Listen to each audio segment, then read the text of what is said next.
기도에서 잠깐 언급했습니다마는 코로나19가 다시 기승을 부리는 것 같습니다. 그래서 오늘부터 식사 제공도 못하고 오후 예배도 또 당분간 쉬어야 되는데, 이런 상황들 속에서 우리가 알게 모르게 영육 간에 상당한 데미지를 입습니다.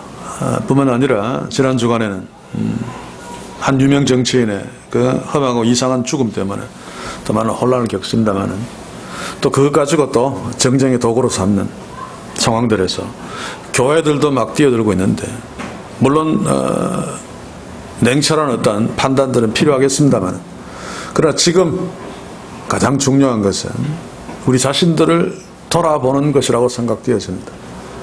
코로나19 사태를 통해서 우리가 많이 돌아보고 있습니다만, 또 한 사람의 죽음을 통해서 하나님이 강력하게, 저는 세상보다 이 땅의 교회들을 향한 메시지가 있다고 생각되어집니다. 그래서 저는 개인적으로 오늘 학생 예배 때도 약간 고백을 했습니다만, 혹시 나는 생활 속에서는 뻔하기 때문에 부끄럽고 할 게 별로 없을지 몰라도, 아무도 알지 못하는 제 마음속의 생각, 제 머릿속에 들어있는 이런 것들 다 겉으로 까발려지면 나는 혹시 살기가 너무 부끄러워서 죽음을 택할 수밖에 없는 그런 어떤 것들은 없는가 한번 돌아보면서 깊이 생각하며 또 부끄러운 것들을 회개하면서 섰습니다. 그때 떠오른 사람이 바로 우리 믿음의 선배죠. 윤동주 시인. 그 어려운 시대를 살았으면서도 꿋꿋하게 애국심을 가지고 또 신앙을 지켰다. 하늘과 바람과 별과 십니까? 그 서시. 하늘 우러러 한 점 부끄러움 없기를. 그 시인이 그때 어떤 마음으로 그 시를 고백했을까? 아마 전혀 부끄러움이 없는 그런 상황이었으면 그런 시상이 떠오르지 않았을 것이라고 생각되어집니다. 인생은 어쩔 수 없죠. 그래서 부끄러운 일들을 생각하며 몰래 저지르며 삽니다만, 그러나 그것을 부끄러운 줄 아는 것이 인간이고 그것을 모르고 사는 것이 짐승들입니다. 알면 싸우겠죠. 부끄러움 없이 살려고 애쓰겠죠. 그러면 하나님이 도와주시고 그런 문제들로부터 벗어날 수 있도록, 싸워서 이길 수 있도록 역사해 주실 것입니다. 그럼 오늘 그리스도인들도 상당수의 사람들은 눈에 보이지 않는다, 아무도 알지 못한다, 그래서 그냥 덮어두고 지나가다가 지난주에 한 유명인이 갑작스럽게 겪었던 그런 수치 앞에 서게 됩니다. 왜냐하면 예수님이 재림하시면 반드시 그 심판대 앞에 우리가 서야 되기 때문에. 그래서 이런 사건들을 우리가 만나면서 우리 자신들을 한번 진지하게 돌아보는 시간을 가질 수 있다면 훨씬 복될 것입니다. 그래서 오늘 저는 이 본문을 택한 것이 우리의 감사도 혹시 그 이면에 정말 부끄러운 것들이 없는가. 한국 교회가 그렇죠. 감사를 왜 합니까? 더 많은 것을 받기 위해서 감사하고 있지 않습니까? 겉으로는 아닌 척하면서도. 몇 년 전입니까? 저는 TV를 통해서 추수감사절을 막 초대형 교회입니다. 강대상 옆에 막 온갖 것 다 갖다 놓고 나와서 막 포음 잡으면서 마치 세상에서 가장 하나님께 크게 감사하는 것처럼. 그런데 보니까 그의 겨울부터 그 다음에 자기 아들을 교회 물려주는 일들을 벌여서 온통 교회를 어지럽게 만드는. 그렇다면 그때 그 감사의 모습은 수치스러운 감사죠. 그런데 이것이 한두 교회, 한두 사람의 문제가 아니라 어쩌면 우리 모두의 문제인데, 오늘 우리가 읽은 본문의 배경이 되는 이스라엘의 심각한 문제이기도 했습니다. 이스라엘은 하나님을 우상처럼 오해했죠. 이스라엘이 가나안 땅에 들어갔습니다만 그들이 하지 못했던 것이 가나안에 산재되어 있던 강력한 우상의 영향이었습니다. 그래서 하나님은 이스라엘을 가나안 땅에 들이실 적에, 칠족속들과 싸울 적에 기식하는 것, 숨쉬는 것들은 짐승이고 어린아이고 다 죽이라고 했습니다. 야, 하나님 참 잔인하시다. 라고 하나님을 비난하는 자들이 많습니다만, 우리는 하나님이 왜 그렇게 명령하셨는가를 기억해야 됩니다. 죄의 영향력, 하나님이 없는 세상의 그 힘, 특히 우상의 그 영향력은 엄청납니다. 그래서 그런 영향력으로부터 하나님의 백성들을 보호하기 위해서, 바꾸어 이야기하면 그렇게 하나님이 명령하시는 명령을 듣고 이것이 얼마나 무서운 것인가를 경계하도록 하기 위해서 그런 무서운 명령을 하신 거죠. 하나님은 얼마나 가슴이 아팠겠습니까?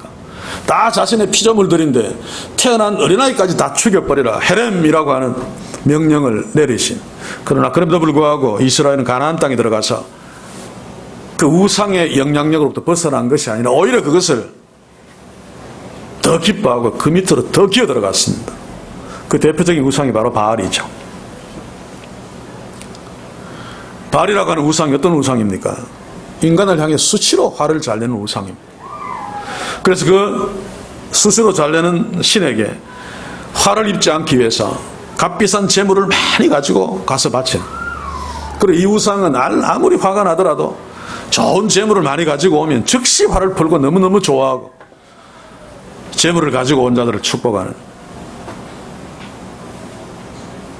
이 우상은 하나님처럼 죄에 대해서는 전혀 관심이 없습니다. 도덕적으로 아무리 더럽게 살았어도 재물만, 좋은 재물만 많이 가지고 오면 무조건 축복해주는, 이게 이방신들, 우상신들의 특징이죠. 자, 그런데 이스라엘 백성들도 하나님을 우상처럼 그렇게 여겼습니다.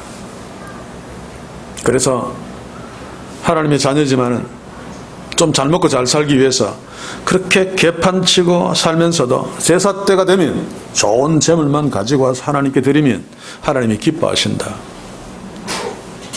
이게 지금 이스라엘의 상태였죠. 이것은 하나님이 없는 자들의 삶의 행태입니다. 그렇죠? 우리나라가 그렇지 않습니까? 과거에 무덤을 잘못 이장하면, 또 9수에 결혼했더니 무슨 흉일에 이사했더니 신이 노하고, 그래서 바보같이 이사하는 것도 자기 마음대로 못하고 무당한테 가서 점수 좋은 날 받아서 하고, 또 뭔가 이상하면 막 수천만 원, 수억 들여서 굿도 하고, 재벌들도 그런 짓 많이 합니다만, 그런데 그리스도인들도 이런 짓들을 하는 사람들이 있습니다. 후손 대대로 화를 입을 수 있다 그러면서 두려워 떠는. 그런데 바알이나 이런 신들이나 이게 다 가짜죠. 그렇죠? 성경이 계속 이야기하잖아요. 허구여 거짓말인데 사실 이런 신들은 군주가 만들어낸 것입니다. 제방적인 군주가 이런 우상들을 이용해 먹죠. 그 극치가 바로 로마 제국이 황제를 신격화시켜서 섬기도록 한 것. 그거 다 정치적인 이유 때문이죠. 그런데도 어리석은 백성들은 거기에 속아서 정말인 줄 알고 거기에 엎드리는데, 문제는 뭔가 하면 이런 것들이 만연되어 있는 상황 속에서 하나님의 백성들이 그 우상들의 특징들을 하나님께 적용시켜서 하나님을 그렇게 여기고 우상들의 어떤 캐릭터를 이용해 먹는, 한국교회도 이것이 만연되어 있습니다만, 먼저 이스라엘 한번 봅시다. 이스라엘 백성들은 온갖 죄를 다 지으면서도 선지자를 통해서 지적할 적에 그것을 회개하고 부정한 삶을 바꿀 생각은 조금도 하지 아니하고, 오히려 제사할 때 정성껏 했습니다. 하나님은 무서우니까. 제가 언젠가 설교하면서 그런 얘기를 했었죠. 보면 우리 어릴 때 우리 어른들이 그랬어요. 어떤 특정한 죄를 짓고 그것이 막 하나님이 벌할 것 같으면 그 다음에 훨씬 더 종교적으로 열심을 해요. 안 가던 새벽기도도 가고 헌금도 많이 하고, 그것을 어떻게 해보려고, 벌은 받지 않으려고. 그 하나님 전혀 모르고 있는, 우상처럼 하나님을 대하고 있는 것입니다. 하나님은 자기의 자녀들을 아무리 죽을 죄를 졌다 할지라도 하나님 나 잘못했어요 라고 엎드리면 무조건 용서하시는 분이 하나님이신데, 우상 숭배하는 자들처럼 뭐 별미 헌금, 뭐 특별 헌금 드리면서 막 열심히 막 알아듣는 기도도 막 철학기도 하고, 마음속에는 그 죄의식 어떻게 하나님이 화내시는 거 그거 어떻게 달래려고. 지금도 한국교회 만연되어 있잖아요. 우리도 은근히 그런 영향을 받고 그런 식으로 신앙생활을 하고 있을지도 모릅니다. 그래서 감사라고 하는 주제 앞에서도 다시 한번 돌아보자는 것입니다. 우리가 날마다 감사하잖아요. 주일마다 감사하잖아요. 특별히 감사절이 되면 우리 교회는 전혀 그렇지 않습니다만 온갖 과일들 다 갖다 놓고 난리를 치지 않습니까? 자, 그런데 이 감사가 혹시 하나님을 우상 캐릭터로 바꾸어 놓고 이방인들이, 하나님이 없는 자들이 우상에게 하는 짓들을 우리가 하고 있는 것은 아닌지 오늘 한번 돌아보자는 것입니다. 그런 어떤 요소들이 있다면 철저하게 그것을 발본색원하여 제거하고 정말 순수하게 하나님께 오늘 제목으로 삼은 것처럼 또 시편 안에서 나와 있지만 진짜 순수하게 감사로 드리는 제사, 거기에 다른 어떤 불순물들이 섞여 있지 않는 순수하게 감사함으로 제사를 드리려면 하나님 아버지와 그 자녀된 우리의 관계가 순수해져야 됩니다. 어떤 이익 관계로, 어떤 그런 것들로 이 관계된 것들이 전혀 없는.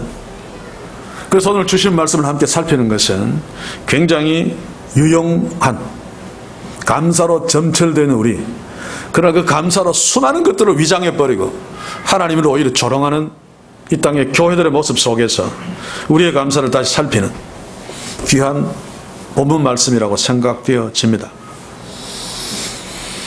하나님은 지금 이스라엘 백성들의 조금 전에 말씀드렸던 이런 하나님을 우상처럼 대하는 그런 사고방식에 문제점을 제기하시고 이스라엘 백성들에게 이제 심판을 하겠다라고 하는 행동 계시를 알리시는 것이 오늘 1절 이하의 말씀입니다. 물론 이전에 수없이 선자를 통해서 경고했을 것입니다.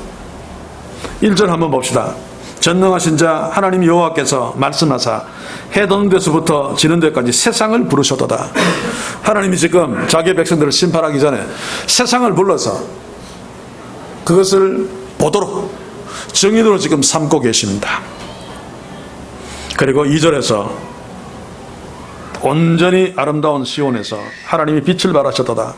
하나님이 빛으로 임재하고 계시는 거죠.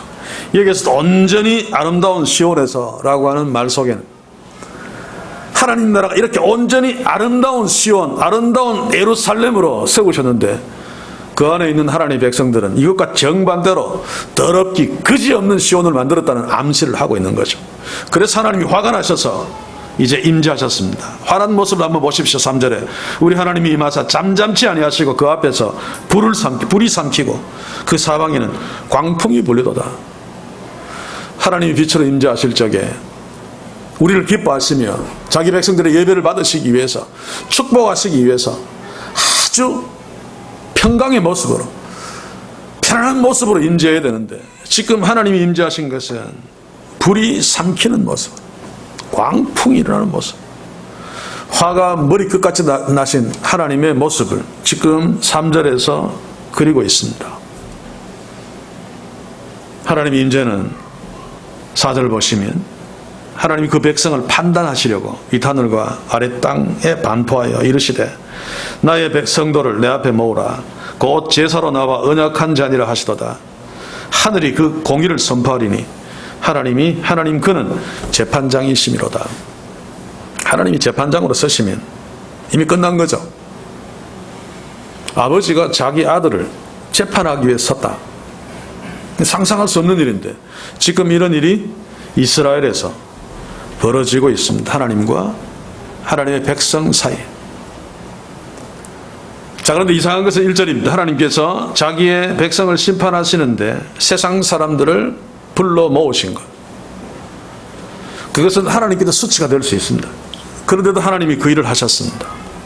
첫째로는 하나님이 자기의 백성을 너무 사랑하기 때문입니다. 그래서 사실은 세상 백성들이 하나님의 자녀보다 훨씬 더 못하죠. 그렇죠? 그 어떤 의미에서 교회가 아무리 타락해서도 세상이 교회를 향해서 기독교라고 하는 것은 사실 웃기는 일입니다. 그렇게 비난하는 자들, 대한민국에 복음이 들어오지 않았으면 그런 자들은 존재할 수도 없을지 모릅니다. 대한민국이 지금처럼 살게 된 시작이 뭡니까? 복음이 들어와서 많은 사람들이 그릇의 심장을 가졌기 때문에 교회가 사실은 한국을, 대한민국답게 살려놓았죠. 물론 그 뒤에 엉망진창이 되긴 했습니다만, 어쨌든 하나님께서 이런 형편없는 세상 사람들을 관중으로 불러 모으신 것은 자기의 자녀를 너무 사랑하시기 때문입니다. 그래서 수치를 주어서라도 깨닫고 돌이키고 바로 서게 만들기 위함이죠. 우리 인생은 어쩔 수 없이 그렇습니다. 그렇죠? 그래서 강력한 자극을 받지 않으면 자기의 잘못도 잘 인정하지 않고 잘 돌이키지 않죠. 그래서 우리 어른들은 예전에 어릴 때 애들이 입을 오줌 싸면 키를 머리에 씌우고 동네에 돌면서 소금을 얻도록 했습니다. 저도 그랬습니다. 몇 번 아닙니다만 도시에 살면서도 그때 얼마나 부끄러웠던지 소금 얻으러 가면 얘 오줌 쌌고 나면 소금 줘요. 그러면 그날 밤에 다시는 내가 소변 보지 않겠다. 그런데 보면 항상 꿈에서 친구들하고 막 놀다가 야 우리 막 소변 좀 보다가 구석에 가서 소변 보면 그게 이불에 소변 벼는 거예요. 기가 막혀요.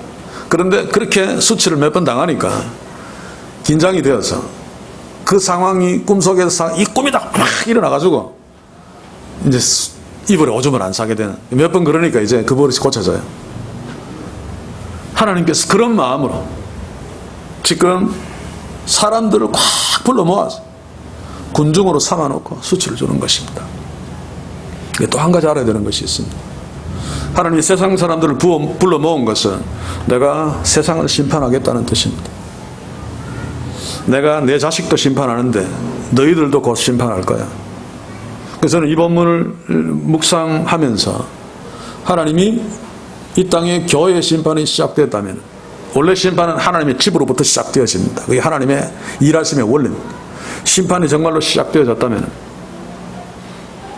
세상인 대한민국을 심판하는 것은 시간 문제다 라는 생각을 제가 개인적으로 했었습니다만, 자, 이런 일절을 염두에 두면서 하나님께서 이스라엘을 향해서 가장 먼저 말씀하시는 것이 무엇입니까?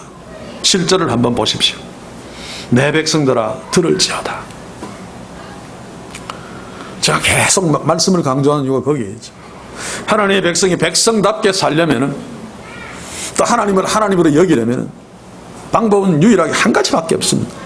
하나님의 말씀을 들어야 되는데, 하나님이 잘 듣는 백성 같으면 이런 말 할 필요 없지. 그냥 말하면 됩니다. 그런데 워낙 안 들으니까 들을지어다. 내가 말하리라. 이스라엘아 내가 내게 증거하리라. 나는 하나님 곧 내 하나님이로다. 지금 보십시오. 들을지어다. 말하리라. 내게 증거하리라. 저는 가장 슬픈 것이 나는 하나님 곧 네 하나님이로다. 이거 뻔한 이야기 아닙니까? 나는 네 아버지야.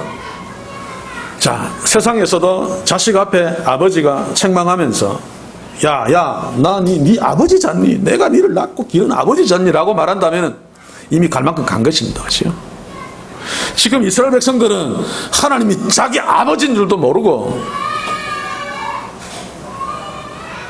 주의 말씀에 귀 기울이기는커녕 아예 들으려고 하고 있지 않습니다. 혹시 우리가 그렇지 않습니까? 정말 우리는 하나님을 아버지로 여기고 있습니까? 하나님을 하나님으로 여기고 있습니까? 이 땅의 교회들은 그렇습니까? 그러면서도 무슨 절기에 감사한다고 폼을 잡고 있습니까? 하나님을 아버지로 여기지도 않으면서, 주의 말씀은 듣지도 않으면서, 다 덮어놓았지만 그 속에 드러나면 쪽팔려서 죽을 만큼 더러운 짓을 하고 있으면서, 그런데 이스라엘은 그따위 짓을 했습니다. 그래서 하나님이 좀 들어라 라고 지금 말하고 있죠. 하나님 지금 무엇을 문제 삼으려고 이런 말씀을 하고 있습니까? 8절 이하가 그 내용이죠. 내가 너의 재물로 인하여는 너를 책망하지 아니하리니 네 번제가 항상 내 앞에 있다. 무슨 말인가 하면 네가 지금 나한테 제사하는 그 번제는 내 눈앞에 항상 있으니까 나 그 번제 문제 삼지 않겠다. 그 번제에는 그 재물에는 관심이 없다. 그건 내 관심사가 아니야 라고 하는 말입니다. 진짜 관심사는 뭡니까? 하나님의 백성들의 하나님을 향한 마음인데, 자, 계속 읽어볼게요. 9절에 내가 내 집에서 숫소나 네 우리에서 염소를 치지 아니하리니 이는 삼림의 짐승들과 선산의 생축이 다 내 것이요. 쭉 말씀하시는 것들이 그들이 하나님 앞에 제사하는 그 제사를 지금 문제 삼고 있는 거죠. 우리로 치면 예배, 감사절 예배, 이것을 지금 문제 삼고 있는 것인데 하나님의 마음이 그렇습니다. 9절에서 내가 내 집에 숫소나 내 우리에서 수염소를 치지 아니하리니 13절도 마찬가지죠. 읽어보겠습니다. 내가 숫소의 고기를 먹으며 염소의 피를 마시겠느냐. 그런 짐승의 제물에는 내가 관심이 없다라고 하는 것입니다. 이유가 뭡니까? 다 내 것이기 때문에. 10절에 12절이 바로 그 말이죠. 이는 살렘의 짐승들과 천산의 생축이 다 내 것이며 산의 새들도 나의 아는 것이며 들의 짐승도 다 내 것이라. 다 내 것인데 네가 특별히 막 재물 가지고 막 나온 거 네 마음에도 없는 그거 내가 기뻐하겠느냐. 거기는 관심이 없다. 네 재물 갖고 오는 거. 그런데도 지금 이스라엘 백성들은 이 하나님을 우상신처럼 여기고 하나님이 마치 재물에 미친 것처럼 피에 미친 것처럼 재물만 좋은 거 갖다 주면 하나님 기뻐하신다. 지금 한국교회가 똑같습니다. 한국교회가 정말 감사 많이 강조하잖아요.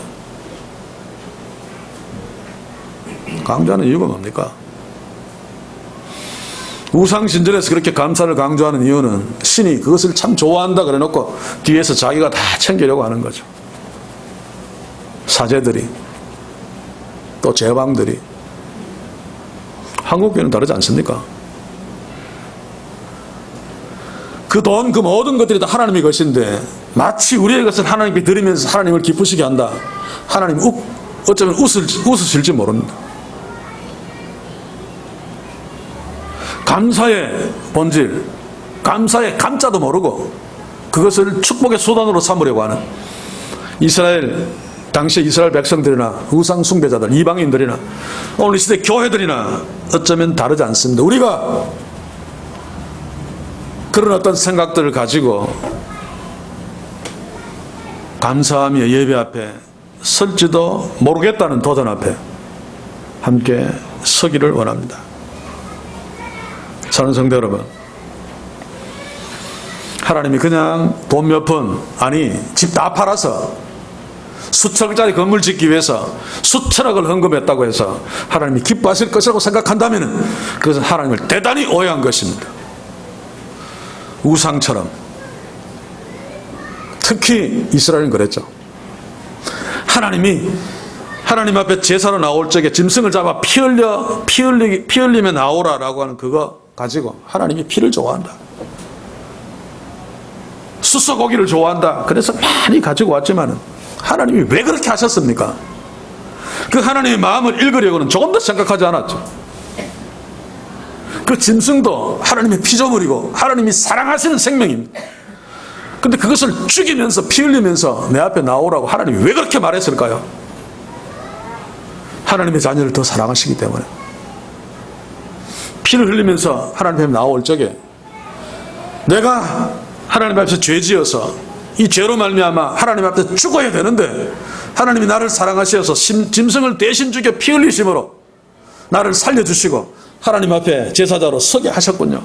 그것 좀 깨달으라는 것입니다. 그리고 또 범죄하면 또 짐승 잡아가지고 하나님 앞에 서면서 또 내가 죄 지어서 또 짐승을 잡아 피를 흘리며 나왔습니다. 그래도 나를 받아주신 하나님께 감사합니다. 이렇게 엎드리면서 자신의 죄의 삭시 사망, 피라는 사실을 깨닫도록 하기 위해서 계속 짐승을 잡게 하셨는데 하나님은 짐승 좋아한다. 피 좋아한다. 그러면서 죄 짓고 개판 치는 거 하나님이 문제 삼는 것은 전혀 뒤로 다 감추어 놓고 제사할 때마다 최고의 짐승들을 잡아가지고 하나님 앞에 나와서 하나님이 우리의 재물을 받으셨다. 하나님이 정말로 기뻐하실 거야. 그러면서 그 제사를 했으니까 또 개판치고 살고 이게 이스라엘의 모습이었고 예수님 당시에는 그 극이 훨씬 더 심했습니다. 그 내용이 바로 16절에서 20절까지의 내용이죠. 16절을 한번 봅시다. 악인에게는 하나님이 이르시되 네가 어찌 내 율례를 전하며 내 언약을 내 입에 두느냐. 네가 교훈을 미워하고 내 말을 내대로 던지며. 하나님의 말씀은 다 이 지도자들을 말하겠죠. 율례를 막 전하면서 언약을 입에 두고 그러면서 뒤로는 자기 자식한테 교회 물려주고 성범죄 저지르고 교회 돈 떼먹고. 이게 당시에 성전에 있는 유대 지도자들의 행태였습니다. 그뿐 아니라 도적을 본적 연합하고 가늠하는 자와 동료가 되며 예수님이 말씀하신 선한 사마리아인의 비유가 있죠. 성전에서 여리고로 내려가는 그 길은 예루살렘 성전에서 그렇게 멀지 않습니다. 여리고까지.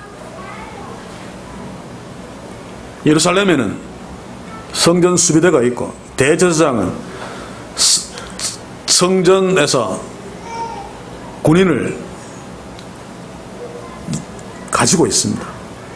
로마 군인은 아닙니다만 제사장이 마음만 먹으면 여리고 성으로 내려가는 그 길에 있는 출발한 강도들 깡그리 다 정리할 수 있습니다. 그런데 안 합니다. 기록에 의하면 거기에 강도들이 수시로 성전에 뇌물을 갖다 바쳐 도둑놈하고 그냥 두는 거죠.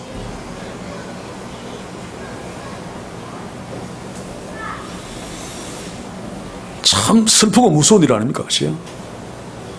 예를 들면 이렇습니다. 마약 중독자가 병원에 와서 의사한테 내 치료해 주십시오. 그런데 치료가 너무 고통스러우니까 돈 몇 푼 떡 쥐어주면 몰래 마약을 찔러주고 돌아가라 라고 하는 것이나 마찬가지죠. 오늘 시대 교회들이 그렇습니다. 그래서 제가 오늘 시대 교회들이 마약 잔치를 하고 있다. 부흥회는 진짜 마약 잔치다.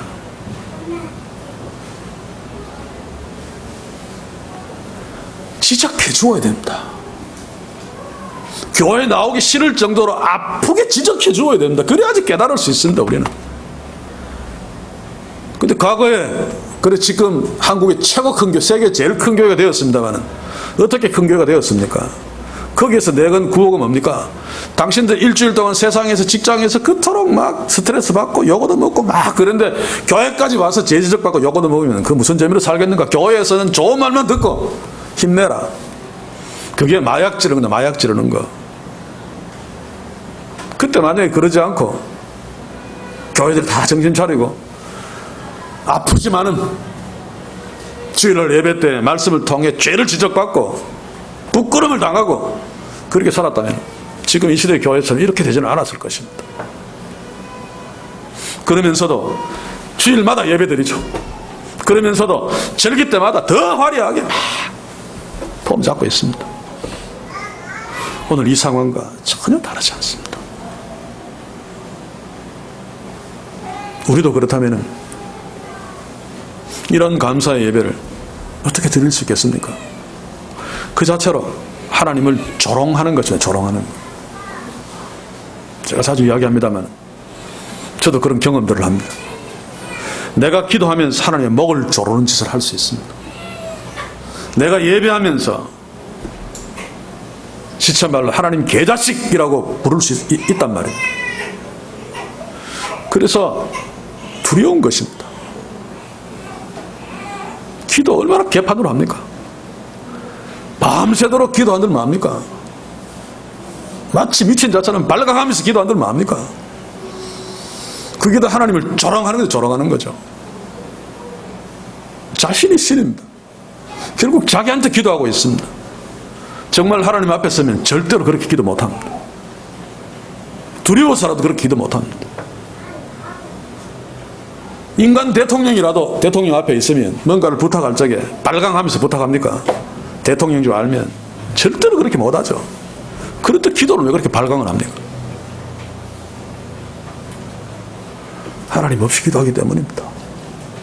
그런데도 모릅니다. 몰라. 부끄러운 줄 모르고 이스라엘처럼 지금 하나님 앞에 그렇게 서 있는데 하나님이 그들을 향해서 이야기합니다. 내가 피에 미친 것이 아니고 스스로에 미친 자가 아니다. 그 다 내 거다. 그 너는 겨우 그런 모습으로 하나님이 화려하고 막 이런 피아노 치고 막 고고받기 막 그러면서 막 이런 예배에 미친 자가 아닙니다. 하나님 우리의 중심을 보시죠. 그런데도 하나님이 없는 자들이니까 눈에 보이지 않는 것은 관심이 없습니다. 그래서 우리는 오늘 14절 15절을 주목하자는 것입니다. 다시 한번 읽어보겠습니다. 감사로 하나님께 제사를 드리며 지극히 높으신 자에게 내 소원을 갚으며 환난 날에 나를 부르라. 내가 너를 건지리니 네가 나를 영화롭게 하리로다. 이 말씀은 한마디로 너희들이 나를 정말 하나님으로 여겨라 라고 하는 말입니다. 자, 모든 것을 다 갖고 계시는 하나님, 그리고 자기의 백성들에게 모든 것을 다 주신 하나님, 그 하나님께 나아갈 적에, 제사로 나아갈 적에 하나님의 백성이 하나님 앞에 가져야 되는 감정은 한 가지밖에 없습니다. 순수한 감사하지요. 아무런 조건도 뭐도 없는 감사. 근데 우리에게는 감사에 항상 조건이 붙습니다. 그래야 축복해.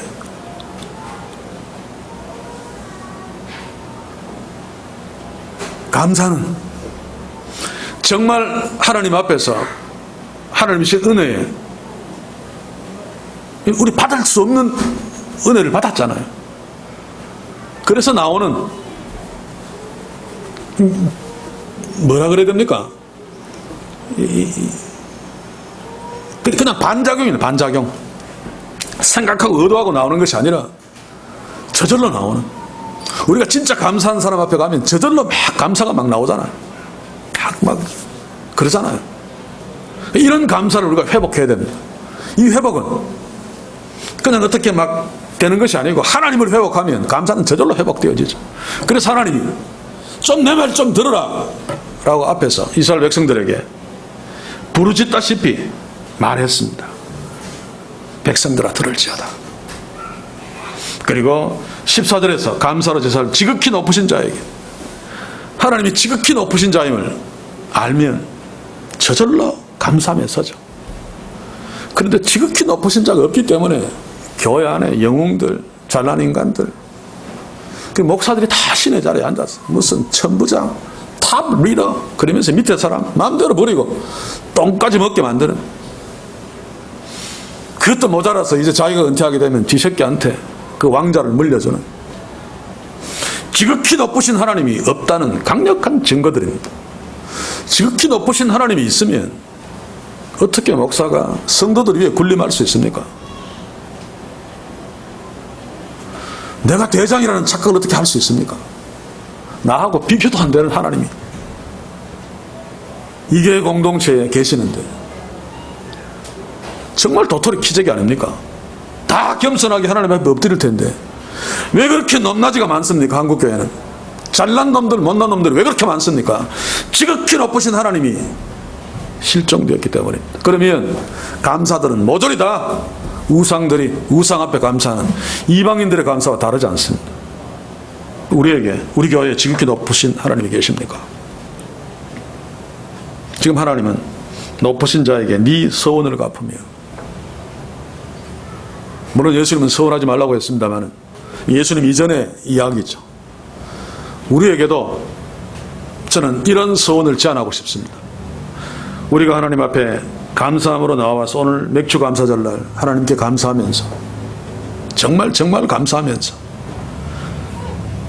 참 약점 많고 죄 많고 형편없는 우리들의 감사를 받으시는 하나님, 내년 맥주절에는 하나님 앞에 더 온전한 자녀로 서기로 내가 결심합니다.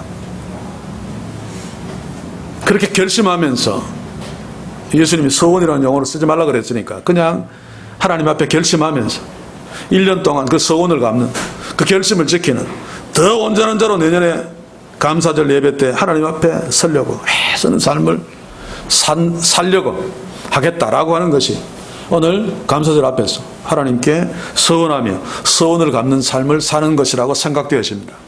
오늘 우리는 내년에 맥주 감사절에는 더 온전한 감사자로 하나님 앞에 설 수 있도록 성령의 나를 붙드시고 1년의 삶을 인도해 주옵소서.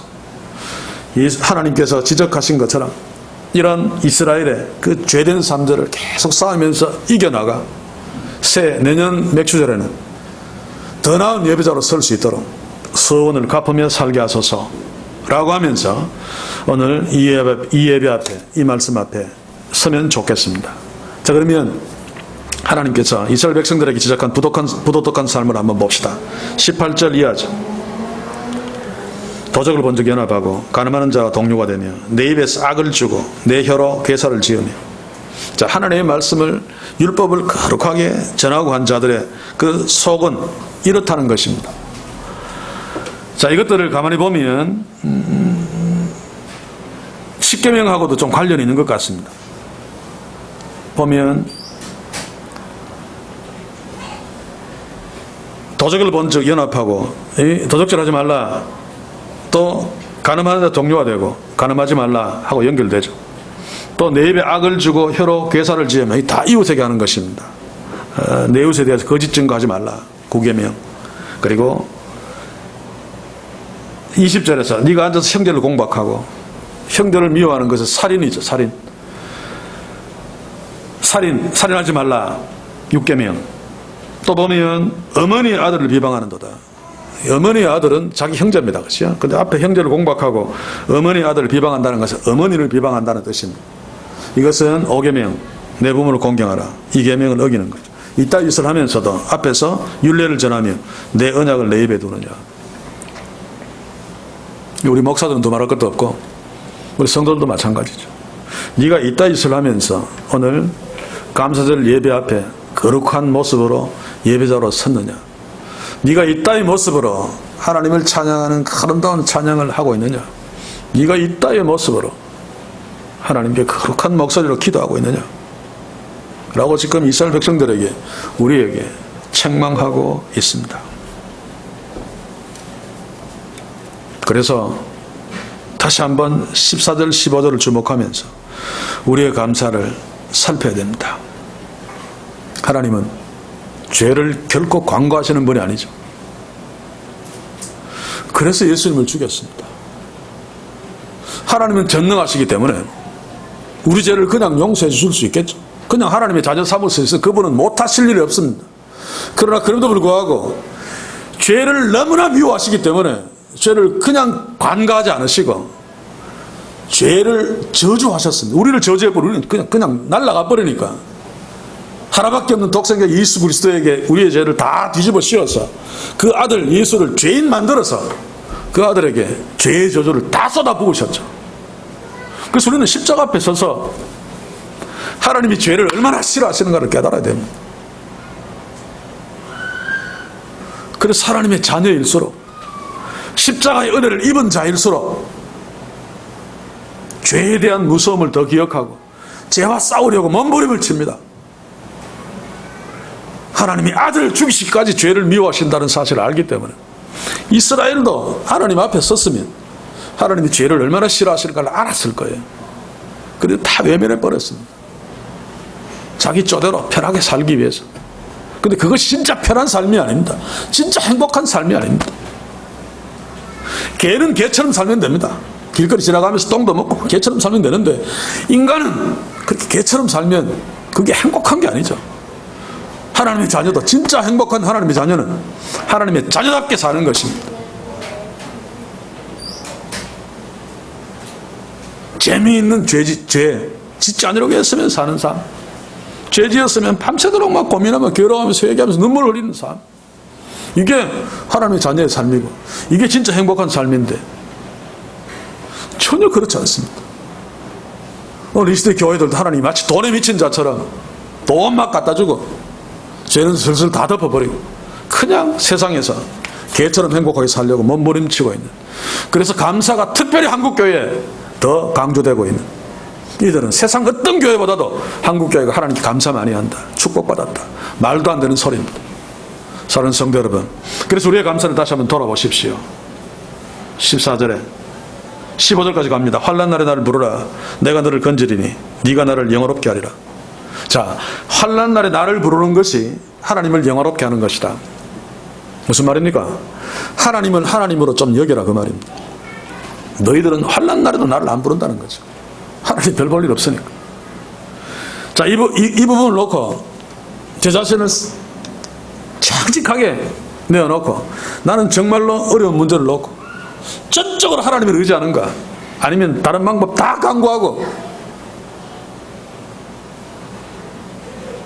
적절하게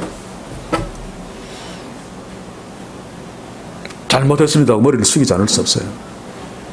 물론 세상 방법들을 하지만 아프다면은 하나님께 기도하면서 의료를 이용해야죠. 하나님이 다 주신 것들인데, 그런데 가만히 생각해 보니까 하나님보다 나는 의료를 더 의지하더란 말입니다. 의사의 말을 하나님이 나한테 약속하신 것보다 더 의지하더란 말입니다. 솔직히 참 부끄러웠습니다. 지금 이 말입니다. 환난 날에 나를 부르란 말이 바로 이 말입니다. 진짜로 날 좀 불러라. 진짜로 나를 하나님으로 여기고 좀 의지하라는 얘기입니다. 그러면 하나님이 도와주시겠죠. 하나님이 자기의 백성들을 도와주심으로 기뻐하시고, 도와주심으로 내가 네가 나를 정말로 아버지로 여기는구나, 그것으로 영화를 받습니다. 재물 막 갖다 놓고, 이게 아니고 교회 크게 지어놓고 막 30m 피아노로 막, 그게 아니고 정말 하나님을 하나님으로 여기는, 보이지 않는 하나님 앞에서 정말 하나님을 하나님으로 여기고 그 임재 앞에 서 있는, 그러면 한국교회에서는 이런 짓들 안 하겠죠. 진짜 하나님 앞에 서 있다면. 환난 날에 나를 부르라 라고 하는 말 다시 한번 명심하시기 바랍니다. 꼭 환난 날에 나를 부르라는 얘기가 아니라 진짜 날 좀 불러라. 진짜 날 좀 의지해라. 진짜 나를 하나님으로 여겨라. 그래서 나를 좀 영어롭게 해라. 그게 하나님의 자녀의 모습이 아니냐. 무슨 재물 가지고 와서 피막 비싼 소들, 근데 실제로는 전혀 하나님을 하나님을 여기지 않는 세상 교회의 모습들 이야기할 필요 없이 우리 각자 자신을 내세워놓고 보면 모르겠어요. 저는 걸립니다. 조금 전에도 이야기했듯이 하나님을 찾으면서도 하나님보다 의사를 더 의지하는, 하나님보다 약을 더 의지하는, 약을 먹지 말라는 얘기가 아니라 실제로 내 마음이 그렇다라만 해서 냉정하게 분석해 보니까 이게 뭐냐? 이게 뭐냐? 그래서 오늘 말씀 앞에 감사의 때에 하나님 앞에서 뿐만 아니라 현실적으로 저는 매일 큐티 하시는 분들에게 매일의 말씀 앞에서 정말 하나님 앞에 하나님의 말씀으로 받으면서 매일 성경을 하는가를 다시 한번 질문하고 싶습니다. 회복해야 됩니다. 진짜 하나님을 회복해야 됩니다. 오늘 이 감사절 예배를 통해서 다시 한번 우리가 그냥 쉽게 생각하고 넘어갔던, 당연히 있겠지, 당연히 나는 내 신앙이 괜찮아 라고 했던 그 매너리즘들을 다시 한번 돌아보면서 또 한번 긴장하고 또 한번 돌아보는, 이래도 또 시간이 지나가면 또 흐려집니다. 그래서 하나님께서 또 말씀으로 또 긴장하도록 해 주실 것입니다. 이럴 때 적당하게 흘려보내지 말고 내가 하나님 앞에 어떻게 서 있는가를 한번 돌아보자 그 말입니다. 먼저 감사부터. 정말 감사하고 있는가? 아들을 주신 하나님께 정말로 감사하고 있는가?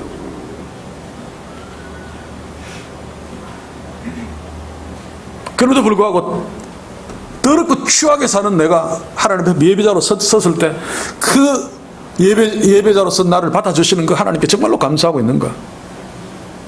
돈 몇 푼이 아니라 정말 감사하고 있는가? 우리 모두 하나님 앞에 설 때마다 진정으로 순수하게 하나님께 감사하는 감사자로 서는 축복이 있기를 주의 이름으로 간절히 소원합니다. 그리고 하나님께서 원하시는 대로 서원을 갚는 자로 하나님 앞에 설 때마다 결심하잖아요. 자기의 부족함을 보고 다음에는 그렇지 않겠습니다. 우리 어릴 때 부모에게 또 선생님에게 날마다 그러잖아요. 잘못했으면 안 그러겠습니다. 또 안 그러려고 하다 또 그러면 또 안 그러겠습니다. 이게 부모와 자식과의 관계입니다. 하나님께 약속해놓고 또 어기고 또 약속은 어기고. 근데 이런 것도 안 하잖아요. 증명도 안 씁니다. 안 하는 것은 하나님이 없기 때문에 그렇습니다. 하나님은 인격적인 하나님이시고 우리와 교제하시는 분입니다. 그래서 하나님께 서운하고 갚고 깨지고 하는 것들이 다 하나님과 교제하는 거죠. 인격적으로 대화하는 관계를 맺고 있는 거죠. 사랑하는 성도 여러분, 말씀 앞에 설 때마다 또 개인적으로 큐티할 때마다 결심들을 해야 됩니다. 말씀을 통해 약점들이 보면 아 이거 안 하겠습니다, 이거 하겠습니다, 이런 어떤 결심들, 그게 큐티하는 이유 중에 하나죠. 그리고 또 잘했으면 하나님께 성령이 도와주신 거 감사하고, 잘못했으면 아 내가 또 실수했습니다, 다음에 안 그랬어요. 계속 이게 반복되는 거죠. 주님 오시는 그날. 그러면서 믿음이 자라는 것입니다. 그러면 하나님 앞에 예배자로 설 적에도 지금 이스라엘처럼 그렇게 모순되게 엉터리로 서지 않을 수 있습니다. 그리고 하나님께 기도합시다. 진짜 기도. 환난날의 나를 진짜 하나님을 부릅시다. 그러면 하나님을 알려고 애써야 됩니다. 알아야 부르죠. 똑같은 하나님이라도, 다시 말해서 내가 어떤 자매를 사랑하는데, 영자라, 우리 교회는 영자 없죠. 영자인데 영자를 얼굴만 알고 그냥 이름 정도만 알고 영자씨라고 부르는 거하고 그 영자를 잘 알고 부르는 거하고는 전혀 다릅니다. 그렇죠? 얼굴만 알고 부르는 것은 영자가 아닙니다. 수많은 사람들이 하나님의 이름을 부르지만 하나님이 아닌 하나님을 부르고 있단 말입니다. 하나님을 잘 모르니까. 일주일 내내 가도 성경 한 구절 읽지 않은 신자들이 많잖아요. 그게 기적입니다만. 그런데 어떻게 환난 날에 하나님을 부를 수 있겠습니까? 하나님을 하나님으로 여기며 살기 위해서 하나님을 알려고 애쓰는 삶, 오늘 이 감사절에 결심합시다. 그것이 하나님을 영원롭게 한다는 사실을 기억합시다. 하나님이 축복하실 것입니다. 오늘 감사절 이런 결단을 하면서 예전에 볼 수 없었던 맥주 감사절에 이런 예배자로 서서 하나님이 예전에 볼 수 없었던 축복으로 또 영화를 받으시며 우리를 복주신 그런 놀라운 역사가 다음 맥주절까지 우리의 소원을 갚는 삶을 통해서 더 풍성해질 수 있기를 주의 이름으로 간절히 소원합니다. 기도합시다. 주여, 오늘 감사절 예배 주의 말씀 앞에 저희들이 서서 우리의 잘못된 감사들을 돌아보며 회개하며 다음 맥주 감사절 때는 더 온전하게 하나님을 기쁘시게 하는 감사자로 서려고 결심하며 오늘 이 말씀 앞에 섭니다. 주여, 주의 성령이여, 우리의 약함을 아시오니 도와주옵소서. 주께서 우리를 붙들지 않으시면 잠깐 동안에 하나님을 잊어버리고 잠깐 동안에 우리 마음대로 사는 우리의 연약함을 아시오니 끝까지 붙드시고 인도하시고 말씀하시어서 하나님의 자녀로 사는 축복들을 풍성히 누릴 수 있도록 은혜를 더하시며 하나님을 영원롭게 하며 살 수 있도록 우리 모두를 축복해 주시옵소서. 예수님의 이름으로 기도하옵나이다. 아멘.